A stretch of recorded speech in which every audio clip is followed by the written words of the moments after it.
Do you spend money on things that other people might consider to be a waste of money? In this week's episode, we'll speak about some things that we think are a waste of money so that you can widen your vocabulary and improve your listening skills. Welcome to Aprender Inglés with Reza and Craig.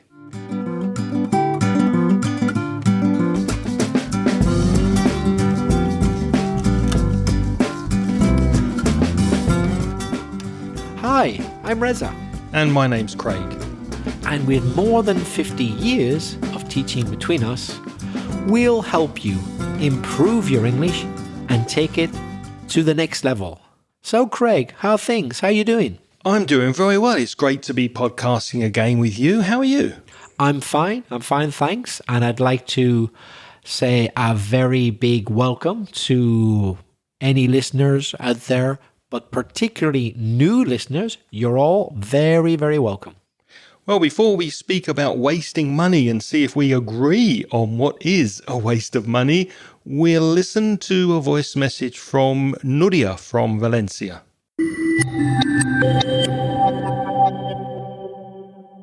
Hello, Craig. Hello, Reza.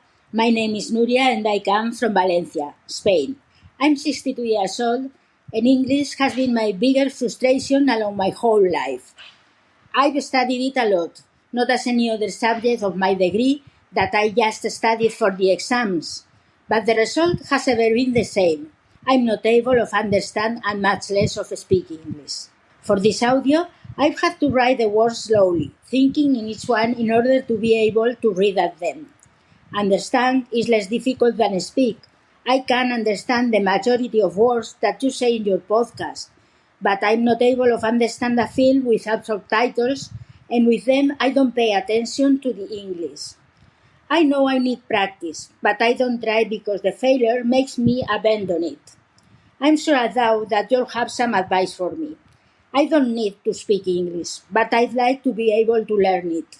I don't study now, but I listen to you every morning for an hour while I walk, and I have been doing the same for years. I've listened all your podcasts 2 or 3 times each one. Thank you for all you both have taught me. I think I'll continue doing the same without the lack of results. Bye-bye. Nuria, thank you so much for your message. And I think Reza and I agree that you are an AIRC484. Now, for new listeners, AIRC484, A-I-R-C-O-holic, not alcoholic, not alcohol, but AIRC484 is Aprender Inglés with Reza and Craig, AIRC. So thank you for listening to the episodes 2 or 3 times. We really appreciate that. And I hope it's helped you with your English. You do sound quite fluent. You sound confident when you speak. There are 1 or 2 things from your message we can improve on that we'll get to in a moment. But you do sound a bit frustrated. Reza, what advice can you offer to Nuria to help her with overcoming this frustration with English? Well, first of all, Nuria, let me say that although you sound frustrated, I understood absolutely everything that you said. Me too. And that is the main thing. That is your number one objective. And we did. We understood everything. So congratulations. That in itself is quite an achievement. But you are frustrated. I can see that. Well, keep practicing. Keep listening. Listen to podcasts. Also, try to speak as much as you can. Take every opportunity you can to speak. I don't know if it's possible for you to speak to native speakers or perhaps speak particularly one-to-one, if possible, with a teacher, or both things. If it's possible, that's great. Do that. If you can't do that, continue, although it is frustrating, but persevere, continue to listen to programs in English, radio in English, podcast. If you need the subtitles, look at them. Also in English, by the way, not in Spanish. And believe me, you will get better. Clearly, you are going somewhere with your English because we can understand every single word you say. So I'm sure you are improving, but it just might be a bit slower than you'd like. but don't give up hope. No, keep on practicing. And one thing that I think will help you if you're interested in joining one of my conversation groups, there are groups that meet on different days of the week. So if you want more information about that, send me an email to Craig, Craig, at inglespodcast.com, and we'll speak together. I'll give you more information and to find a day and a time that's suitable for you. Let me focus, though, on one thing we can improve right away, and that's your use of not able. You said not able of. It's not able to. So I'm not able to plus the verb. For example, I'm not able to understand, or I'm not able to learn enough vocabulary, or I'm not able to have a conversation comfortably in English. Another thing I think you said, Nuria, was that improving your English is your bigger problem. I think it would be better if you said it's my biggest problem, superlative, because you're talking about all the problems you have in your life. You're not just comparing two things like Valencia is big, but Madrid is bigger. You're comparing three or more things, so we have to use superlative. It's your biggest problem. Another thing we can focus on is you said understand is less difficult than speak. It's better to use the present participle, the ing form of those two verbs. So say understanding is less difficult than speaking. Understanding is less difficult than speaking. Another little mistake you made, we understood you perfectly, but of course it's better to get it right. The verb to teach is irregular. That means the past simple and past participle don't end in ed. They're not like the word listen and the past listened, ed. No. Remember that the past and past participle of teach should be taught. So hopefully our podcasts have taught you lots of things. Thank you for reaching out, Nuria. That means thank you for getting in touch. And I suggest you send us another message, but don't write it first. Just write down some points, some ideas that you want to discuss or tell us, and then record yourself just being fluent and just using English as it comes to you. Now, maybe you have to do this 4, 5, 6, 10, 15 times before you're happy and you send it to us. But that practice, that repetition, that free form of speaking without actually reading a text will really help your fluency. And don't forget what we said, Nuria. We understood absolutely everything you said. So congratulations. Well done. We also received a voice message from Monica from Brazil.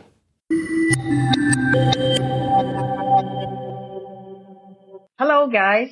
I'm Monica from Brazil, and it was really nice. It was my first time listening to you, following your podcast. Really great. I've learned quite a lot. Well, talking about success, do I find myself successful? I guess so, In my career, I'm Brazilian, so I knew no words in English, and nowadays I can speak English. Of course, I have to improve a lot, but I've succeeded in learning quite a lot. And in my personal life, I am married. I've got 3 kids. They're all grown-ups, and they are happy. They are good people. So I think I did a good job. And personally, I feel fulfilled, really. I feel that I am a good person. So I don't do anything bad to people, So I find that I am quite successful. I'm happy with everything that I've achieved and everything that God gave me. I'm very grateful. I think that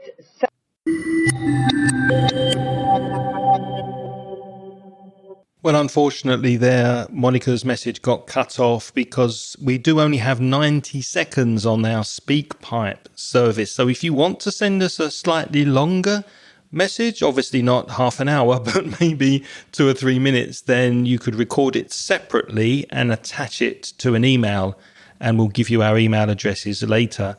But on SpeakPipe, it's only 90 seconds, so sorry about that, Monica. And sometimes we do ask you to comment on topics we discuss in our weekly episodes, and we love it when you do, like Monica has done there on the topic of success, which was the subject of podcast 481. If you want to listen to that, go to inglespodcast.com/481.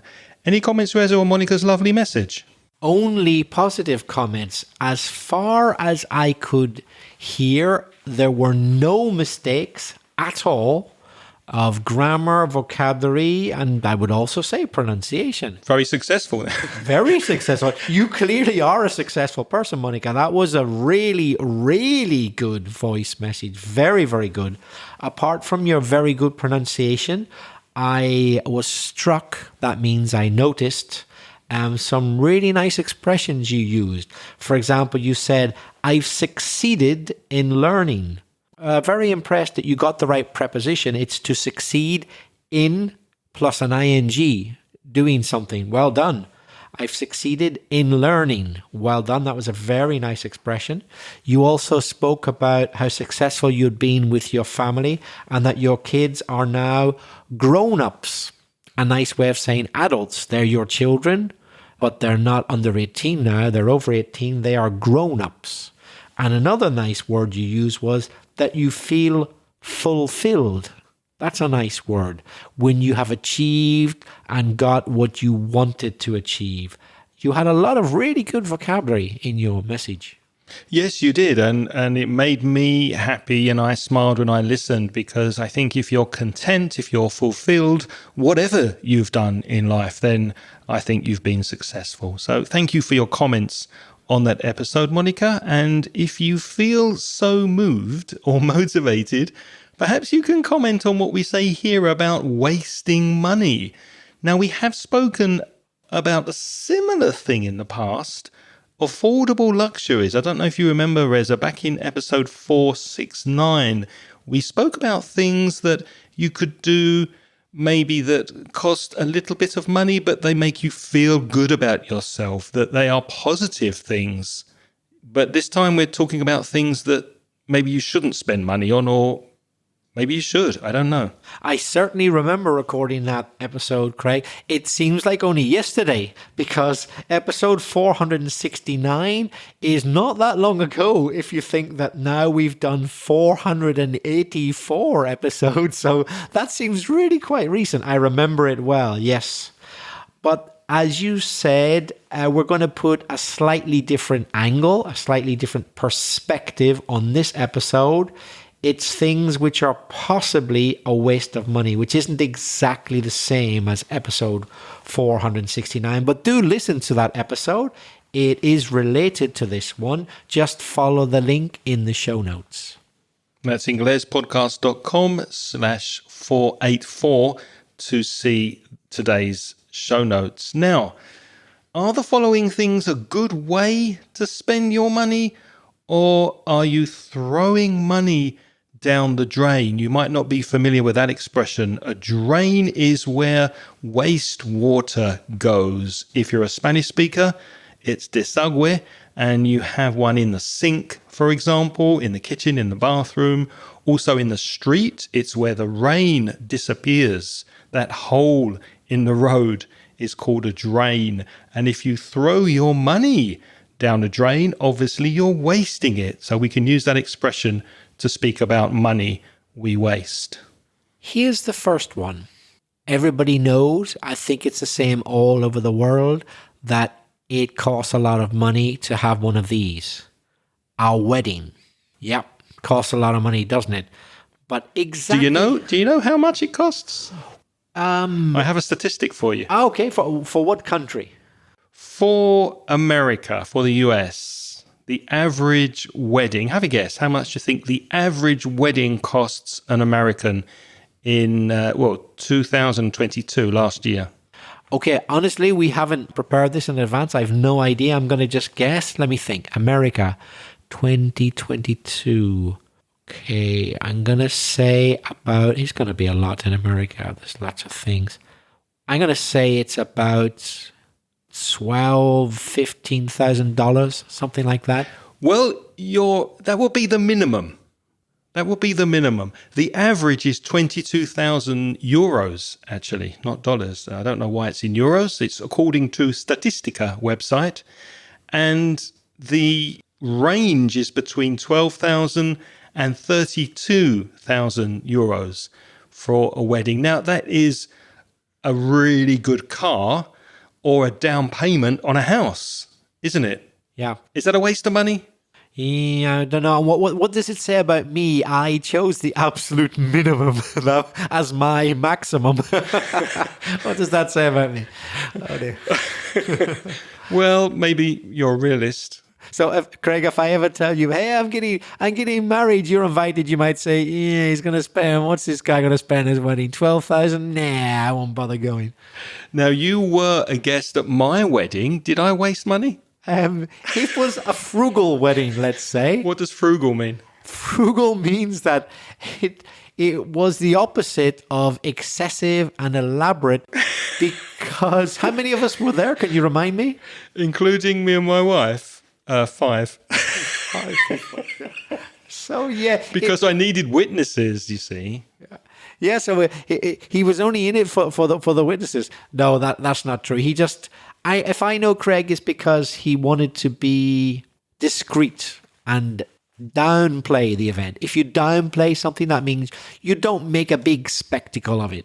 Yeah, it was we got married after living together, my wife and I, for many years. So it was a formality. We'd already been living together for so many years, and we just thought it made sense for legal reasons to get married. And I didn't even mention it to my parents and my family, which maybe was possibly a mistake, but my mum was very sick. She was very ill, and she would have wanted to be here in Valencia for the wedding, and it wasn't good for her to travel. So we decided that it's probably better not to tell her, and it was a formality. But when you think about people that do get married, there are the clothes they spend money on, the food, the big wedding party, the music. You pay for invitations, flowers, the photographer, or these days the videographer. Then you rent cars, restaurants, the venue. It's really, really expensive. And although it's nice to celebrate it, I do think that it could be a waste of money. Yes, but Craig, in your defense, in defense of your own wedding, I still remember to this day the food we had, because we did go to a restaurant, all 5 of us, and we had a superb meal. I remember it to this day. So, okay, there weren't many people at your wedding, but boy, was the food good. One of the best meals I've ever had, I'd say. Well, thank you for saying that. But yeah, it wasn't really an expensive day if you think about normally what people spend on weddings. So what do you think for our first one? Do you agree that it's a waste of money, or do you think, no, money is no object? It's the most important day of your life. You should spend money on it. We'd like to know what you think. What's the next one, Reza? The next one is another very important day in your life, whether you like it or not. That's your funeral, the day when your life ends. There's only one thing we know about life, and that is that you're going to die. The bit in the middle, we don't know what's going to happen, but you are going to die, that's for sure. So, in that case, then, should you prepare by planning an elaborate funeral? Should you budget? Should you prepare an amount of money which should cover many expenses? Or should you keep it simple? What do you think, Craig? Well, it depends who you're speaking about. I mean, who is the funeral for? If you're thinking about the person who's going to die, should they give money for it so that their relatives can remember them in a nice way, or have a big sort of elaborate, expensive funeral? Or the family who maybe pay for the funeral of the person who has passed away? So there are two sides to look at this. I really don't like the idea of anybody having to spend money or lots of money on my funeral. I like the idea that somehow I've paid for it in advance. I mean, I know I'm going to be dead, so I'll hardly be thinking about it. But before death, the idea that it's an inconvenience for someone, that the last memory, in a way, that someone has of you is that you cost them a fortune to be buried. It's not a good way to be remembered. You know what I mean? I do know what you mean. I think maybe it's more important how the person is remembered and what is said about that person on the day of their funeral. That's more important than the price of the coffin. And the coffin, if you don't know, is the box that you are buried in, if you are buried. Of course, here in Spain, many people are cremated. And when my parents were cremated here, when they passed away, they explicitly said that they didn't want a lot of money spent on the funeral. So we knew in advance what their wishes were, and we didn't spend a lot of money. We had the most inexpensive container for the ashes, because that's what they told us they wanted. Craig, these days it's very common to see specifically written in a death announcement, like in a newspaper or another similar place where you find out who has died. The death notices, it's also called, that people say the name of the person who has died, how sad it's been for the family, etc. But very often you get an extra message which says, no flowers, donations to, and then the name of a charity. So in the past, you just bought flowers and that's it, if you wanted to. But these days, people often specifically request before they die that you shouldn't spend money on flowers, because flowers, they're going to die in a few days or a few weeks after that. They would rather that you gave the money to a charity where it will have a more lasting effect.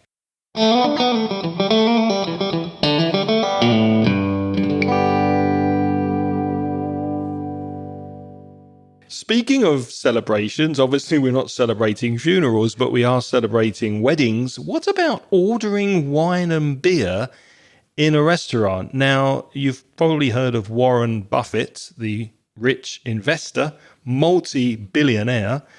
He drinks water when he goes to a restaurant and beer because he doesn't like the markup on alcohol. Now, the markup is the extra money you pay because you're consuming or drinking it in the restaurants. In the US, the industry standard for markup on alcohol is between 200 and 300%, which means that a bottle of wine that you can buy in a supermarket for $20 will cost you between $60 and $80 in a restaurant. Reza, waste of money? It depends on exactly what the markup is. Of course, there's going to be a markup. They have to make money. They're a business. I understand that. They can't give you it for the price they bought it. Obviously, they've got to give you glasses. They've got to pay staff, etc. But it depends just on how much. If I happen to know the price of the wine, or I can guess, I'm prepared to tolerate about double or possibly a little bit less than triple the price of the wine in a supermarket. That's still a lot, isn't it? It's still a lot, but it's fairly standard. If they go beyond that, and I know it, I tend not to order it then. I think it's just too much. So I'm not as bad as Warren Buffett. I will buy wine in a restaurant, but I know that it's a bottle of wine that I would often buy myself, and it costs me 10 euros in the supermarket. If they're charging 45, I'm not going to pay it. I refuse to pay that. If they're going to charge me 20, 25, okay, I'll do it. Although it kind of bothers me, but I'll do it. What about you? Well, as I don't drink, then it wouldn't affect me. But I noticed when I was in the US a few years ago, this was after COVID, and maybe because of the pandemic, you often see signs outside restaurants, BYOB, bring your own bottle. So you bring your alcohol to the restaurant, you only pay for the food, and then they'll open the wine and serve it to you. That seems to solve the problem. You're not paying exorbitant, huge, expensive prices on top of the price of the wine. You're obviously paying for the food. So that seems to be a solution. Bring your own bottle, BYOB. It's funny you should mention that because I went to a restaurant which was precisely one of those about 2 weeks ago when I was on holiday in Belfast. When I arrived in the restaurant, I didn't know it was a BYO, but I was delighted to find out that it was. I love BYO restaurants. Did you take a bottle? Yes, I went out and bought a bottle. And came back? Yep, they told me to. I said, "Oh, well, can we see the wine list?" They said, "Oh, sorry, it's a bring your own." But there's an off license. That's a bodega, a place where they sell alcohol that you have to take away to drink. You don't drink it in the premises. They said there's one just around the corner. Fantastic. For me, that was music to my ears. So I went round the corner, bought a bottle of wine. There were two of us. The bottle of wine was about 10 euros. I'm sure it would have cost me 25, 30 in the restaurant. So I was delighted. But of course, it's not completely free. They still charge you to drink your own wine. They call it corkage. Oh, from the cork, which closes the bottle. Yeah. The thing that closes the bottle is the cork. Because they open the bottle for you. Well, you could bring your own cork, couldn't you? But they don't let you. That's their way of making a bit of money. But fair enough, because it's cheaper for you. They charge you £5 generally is the going rate in Belfast. I'm not sure about the rest of the UK for corkage. So you bring your bottle, and usually it's as many bottles as you like. You just pay the £5 and that's it, whether you have 2, 3, 4, 5 bottles. So I paid my £5. The bottle, it cost me 10. 10 plus 5 is 15. If it had been a restaurant, they were going to charge me at least 25, maybe 30. So, hey, I thought it was great. I had no problem with the BYO restaurant at all. Well, that sounds like a good deal. So was this restaurant a fine dining restaurant? Because some people might think that fine dining, meaning paying a lot of money in a very expensive restaurant for very fancy food, that might be a waste. Was this restaurant fine dining? It was actually a Nepalese restaurant. So it's kind of, let's call it medium quality. I wouldn't call it fine dining, but it was certainly better than, let's say, an Indian takeaway. It wasn't bad. Not bad. But I wouldn't say fine dining. For me, fine dining was your wedding, for example, which we've mentioned earlier, where we had a really, really nice meal with lots of really fancy things like top class sushi and stuff like that. I remember, and seaweed salad and lots of unusual things. Fine dining. We're talking about, I don't know, in Spain, that's something like what, 50, 60, 80 euros per person. Or even more. Or more, but that's kind of the minimum I'm talking about. Fine dining. No, the place I ate in Belfast was about £30 a head. That's kind of average quality, isn't it? That's not fine dining. I'm okay with fine dining to a point, but it depends on if it's a special occasion, for example. If I'm celebrating a birthday, an anniversary, a wedding, then yeah, I think it's a good idea. It makes the occasion special. But generally speaking, I'm not a huge fan of fine dining. I think there's a limit that I like paying for good quality food. And when you go above that limit, for me, then that starts to become a bit of a waste of money. I think there's a point where, no, that's too much for just one meal. Yeah, and sometimes I think that places abuse their reputation, their name. I'll give you an example. My brother's wedding. Don't worry, he won't be offended because he's a native English speaker and he won't be listening to this podcast. At his wedding, his first wedding, I should say, he's been remarried, we went to a very posh hotel, one of the poshest hotels in Northern Ireland. But the food was terrible. But I know that it cost a fortune because the hotel was a really good venue. But it was mediocre at best. They were just taking advantage of their name to give very mediocre food, but had charged the people who paid for it a fortune. That really bothers me. I'm prepared to pay good money for fine dining on a special occasion if the food's good. But just because it's a fancy place with nice decor and waiters, that's not enough for me. The food has to be good for it to be justifiable. Yeah, that speaks more to image, I think, than anything else. Moving on, number 5, bottled water. Now you can turn on the tap. The tap is where the water comes out in the sink, in the kitchen or the bathroom, in American English, you'd say faucet. You turn on the tap, water comes out, it's drinkable, you're not going to get sick. Why would you pay for bottled water? Is that a waste of money? Depends where you are. In Northern Ireland, absolutely categorically, yes, it is. I was there the whole month of August this year. I ate out many times. We never once bought one bottle of water.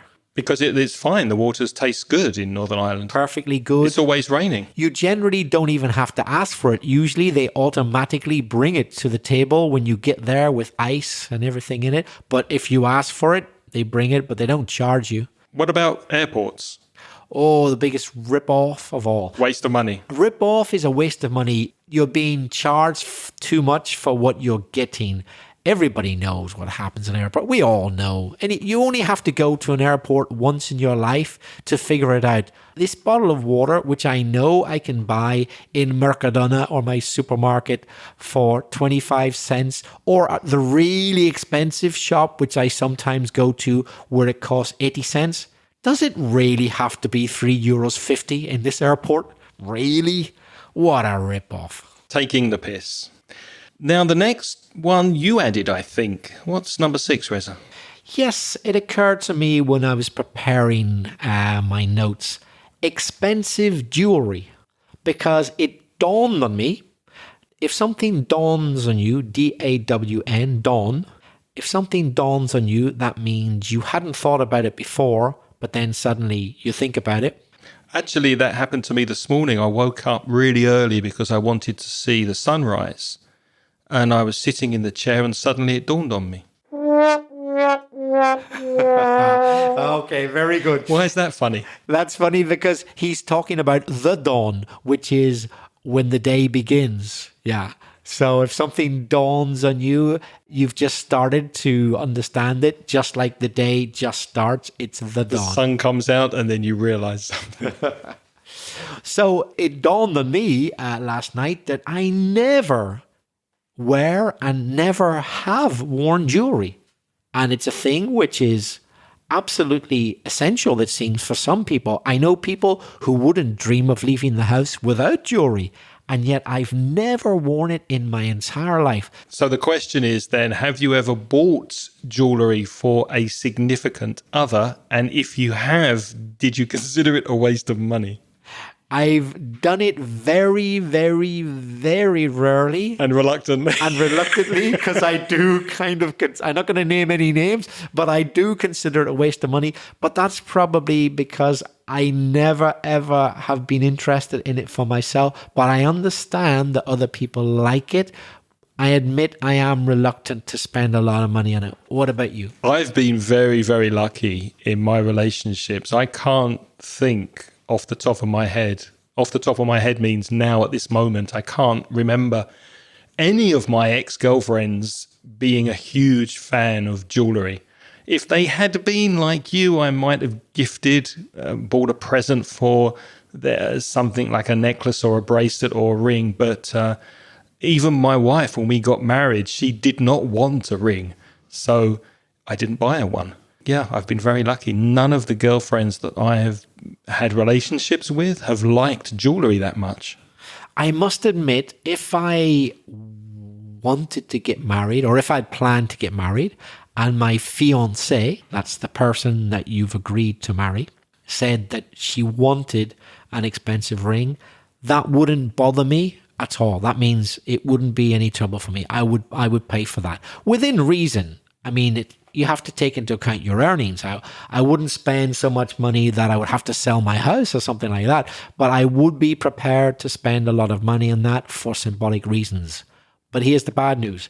I have to admit, after that, though, then I wouldn't. So I would spend a lot of money on the engagement ring. That's the ring you buy your fiancé. But if my then wife said to me 5 years later, I want you to buy me another ring, which is really expensive, I admit I would probably say no. I would say, no, I just don't think it's a good investment. I'm sorry. I'll buy you other things. Let's go on a fantastic holiday. I'll pay for it. Let's go crazy and eat out in all the best restaurants in Valencia. But I would be very unhappy about having to spend money on expensive jewelry, even for my partner, with the exception of the engagement ring. That's the only one. And the wedding ring, presumably. And the wedding ring. But wedding rings usually aren't that expensive. It's the engagement ring, which is the dear one. That's the exception I would make. But after that, I would be quite strict, I have to admit. Does that sound terrible? No, it doesn't sound terrible. But also it depends on your income. I assume you're saying that based on the money you're earning at the moment. If you won the lottery and you had a lot more disposable income, that means money you can spend on whatever you want, then perhaps you would buy something for your loved one that was of value, if you had the extra money. Exactly, yeah. So our next item on the list is the extended warranty on expensive products. Say, for example, you buy a piece of technology. It could be a computer, a mobile phone, a tablet, and they say, hey, for an extra 60 euros, you can extend the guarantee, the warranty. They're very similar words, guarantee, warranty. You can extend that on this item if you pay more money. Is that a waste, or would you do that? Once or twice, I've done it when there was a special offer. So I wouldn't spend a lot of money on it, but I remember buying a TV in El Corte Inglés, a well-known department store here in Spain, and they said there's a special offer. Instead of 80 euros for extended warranty, if you get it today, it's just 10. So I bought it. I thought that gives me 2 or 3 years more protection. That makes sense. I did it, but I wouldn't spend much more than about 10 euros or something. What about you? Yeah, I would probably do the same. I'm not a big fan of paying for extended warranties. I don't think I've done it at least the last 5-6 years. I can't remember the last time I did it. So no, that's not a thing I would normally do. What about home delivery for food? Now, here in Spain, if you want food delivered to your house or flat, you can go to apps on the internet like Glovo or Uber Eats or Just Eat. They're quite popular here in Valencia. I've never done this. I've never ordered a takeaway service and paid one of these companies to deliver it. Have you? No, and I'm quite determined not to either, if Why? I can avoid it, because I've had quite a few conversations with restaurant owners about this, and they all feel that these companies abuse them quite a lot. They charge them quite a lot of money for their service. But does the customer pay extra? No, the customer doesn't pay Same extra. price. Same price, but a lot of the money that would have gone to the restaurant now goes to the delivery company. Okay. And I know of restaurants, I better not name them, don't want to get into any legal problems, but they've said to me, please just phone us. Don't phone or contact Glovo, Uber Eats or whatever. We'll give it to you for exactly the same price as through them, and we'll deliver it. So I actually know restaurants that had 2 parallel services. They contracted someone like Glovo, Uber Eats, or Just Eat, but also they offered the same service themselves. You might think, why would they do that? Well, because so many people these days, particularly young people, just presume that the only way to do it is through one of these companies. And they may not realize that you could just phone the restaurant and they have their own person who would bring the food to you. Right. And that way the restaurant gets all the money.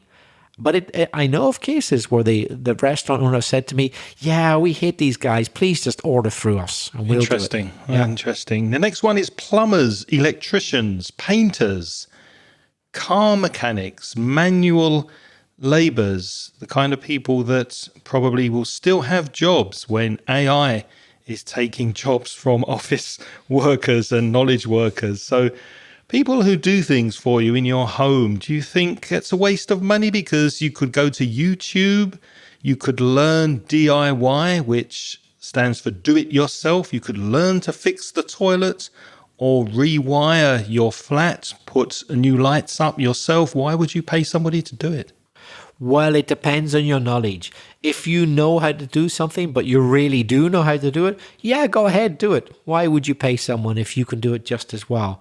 But if you're not 100% sure, I think you should splash out. That means spend the money. Yeah, maybe a lot, but just spend it to get the job done properly if you don't know what you're doing.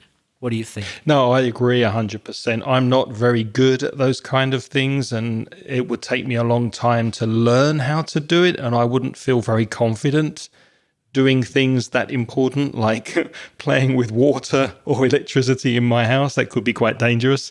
So yeah, I would prefer to pay somebody to do that work. What about insurance? We pay for insurance when we travel. When Do we? That's the thing. Yes, sometimes we do, but not always. So you don't. You wouldn't pay for cancellation insurance if you have to cancel your holiday, or health, or death. It depends. For example, traveling between, let's say, the UK and Spain, no, I rarely do. I think there's not that much can go wrong. And usually the ticket doesn't cost that much money. And I don't, to be honest, usually something like Spain to Ireland or England or something like that, I don't usually bother. But yes, if I was going to the United States, for example, You don't want to be sick in the United States Yeah. and pay those hospital bills, do you? if you don't have health insurance there, you're crazy. I think it's it's really risking your entire life savings. So obviously, for certain countries, I would get certain insurance, but I don't bother when I go between the UK and Spain, and I definitely don't within the European Union, because as residents of Spain, we have the right to all the healthcare, etc. in France, Germany, etc. Yeah, you can pay and get your own cover, but you don't have to. So I usually don't bother, I must say. What about you?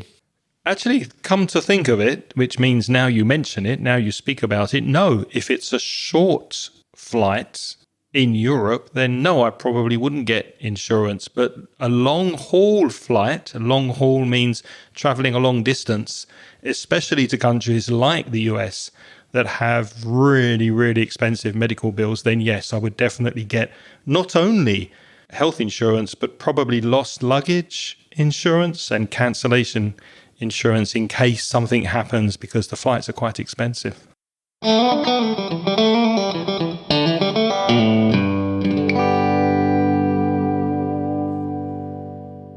Speaking of travel, what about first class travel tickets? Is that something you'd spend money on, or traveling business or first class, is that a waste for you? For me, on the salary I have, and don't forget, listeners, that this podcast is free, so I don't make that much money. Generally, no. I like the idea.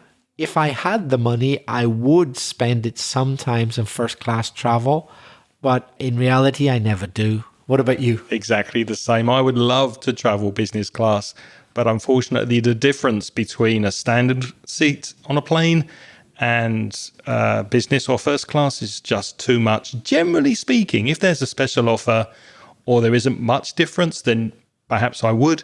But no, it's not something I normally do. Craig, as you know, many people in the world have an iPhone made by Apple. As far as I know, it's the top of the range.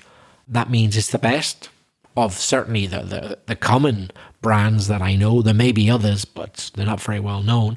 Of the common brands, most people agree iPhone is the best. I've never had one, and I don't want one. But it is the best. I'll give you that. I'll give you that means I admit that. It is the best, but I don't want to pay for one. What do you think? Should I pay for one? Should you? Well, you've already kind of hinted or suggested that it's a waste of money. So if you've said that it's the best, is it because it is a lot more expensive than a cheaper phone? Is it the difference in price that bothers you? Because the natural thing is to want the best. Or is it just not affordable for you? Or you can't justify the money for it? I think they charge too much. I can't justify the money. So you think they're overpriced? Yes, although they're the best. So there's the thing. I think they are the best and they should be more expensive than the others because they're better. But here's the thing. Not that much expensive. So they're abusing their position as the best, in my opinion. They often charge triple, quadruple, 5 times the price of a similar phone, which is not an iPhone. And I'm just not prepared to pay it, even though I know I will be getting, without any doubt, a superior product. I'm prepared to put up with, that means accept, the inferior product and save myself, I don't know, 800, 700, 600 euros, to be honest. That's my opinion. What about you? No, I don't agree. Well, I agree that they are maybe overpriced, especially when you think that this year in 2023, the new iPhone, they're estimating the price at well over 2,000 euros. It's going to be 2,000, I think, 200 euros for top of the range iPhone. I've had iPhones for many years and I tend to make them last as long as possible. So I do get value out of my phone. And it is a lot of money, and I do it does hurt when I pay for it. But then I think, well, it's something I use every single day, and it is a computer in my pocket. If it's something I'd use once or twice, maybe every 2 or 3 weeks, then I'd obviously think very seriously. But because I'm using it constantly, and because I need it for work, and because I enjoy the fact that it is a premium product, then yes, I don't mind paying that much money, even though I accept it's a lot of money. On the other hand, that's the only Apple product I have. I use a Windows computer because I think, as you do, that a lot of the Apple hardware is overpriced. Yeah. And not even as universally compatible as the non-Apple computer were. So you're going to pay extra money for something and it can't be used as universally as the other stuff, strangely enough. Not as universally, but it does work very well inside the ecosystem. So if you have an iPhone and an Apple computer and maybe an iPad, they work very well together, but you're closed inside the walled garden that is Apple. So it's very difficult to break free of that ecosystem. I have to take my hat off to companies like Apple, though. What does take your hat off? You're not wearing a hat. Take my hat off means to admire. Salute. Say, well done. I respect what you've done. I can see what you've done and it's admirable. They have managed to get the balance so far just right between these two things, price and durability. But boy, hombre, you say, we say boy. Man. You could say man if you like. Man. Boy, have they played it dangerous, because here's the crux when it comes to smartphones. So, remind me again, how long do you expect it to last before it becomes useless? I don't care if it's an Android or an iPhone. 4 years? 4 or 5 years? Some people buy a new one every year, but I'd say 4 or 5 years for me. 2,000 euros, 3-4 years. After that, even though it was the best phone there was at the time, it's not in 4 years' time. In 4 years' time, 4 years later, Android phone is better now than that iPhone that you got 4 years earlier. It's true. It wasn't at the time. True. But 4 years later, now the Android, which costs you 500 euros, is better than the 2,000. You see what I'm getting at? Yeah. That's why I say, nah, I'm not going down that path. Well, I'm not going to try and convince you. If you think it's a waste of money, then I respect your opinion. Here's a question for all our listeners. What about sponsoring or donating to a free podcast when you get it for nothing anyway? What do you think about that, listeners? What do you think, Craig? Well, I read your question here before we started recording, and it made me think of a podcast that I like very much called Making Sense, and it's by Sam Harris. And what he does is he releases half of the podcast, and then you need to pay to hear the second half. So it's not supported by advertising. You pay to hear the second half. And it's really frustrating and annoying when you're just getting into the podcast, you're really enjoying it, and suddenly it stops. And he says, if you want to continue listening, please consider sponsoring the podcast. Now, it's $99.99 per year, so $100 a year, just over $8 per month. And I'm seriously considering joining that because I do get a lot of value out of the podcast. So my personal opinion is if the podcast is worth it, then you would pay to get it. But donate to a free podcast? Let's leave that to the listener. Well, it made me think immediately of a podcast I rather like called inglespodcast.com. I wanted to tell you about a thing called the Patreon scheme.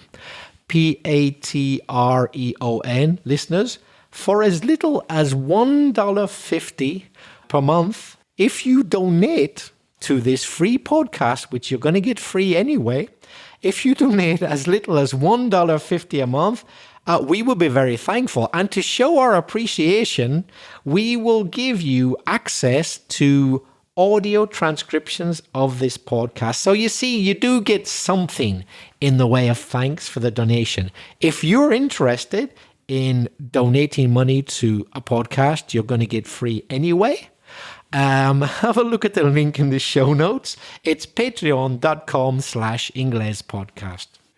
And before we go out the door, we do want you to practice your English. So we're going to throw a question out for you. We're not going to answer it on this topic of wasting money. What do you think about branded or expensive clothes?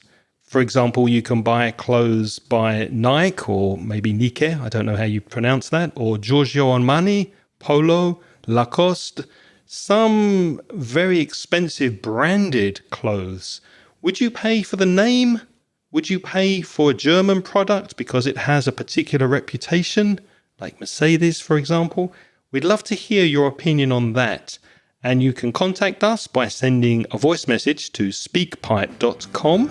That's speakpipe.com/Inglespodcast. Emails, Reza? If you prefer to write, you could send an email to craig@inglespodcast.com or belfastreza@gmail.com. And Reza mentioned the Patreon program before. We would like to say thank you to everybody who is supporting us on Patreon already. Unfortunately, we don't have time to mention all of your names, but we do want to mention and say hi, welcome and thank you to Paula and Maria Alcantara Vargas and Manuel Del, who are our most recent supporters on Patreon. Now, we don't know what we're going to be speaking about next week. We would love to hear your ideas and suggestions, but we do promise there'll be another podcast episode next week. Until then, have a wonderful week. Thank you for listening. It's goodbye from me. And bye-bye from me. The music in this podcast is by Pitts. The track is called See You Later.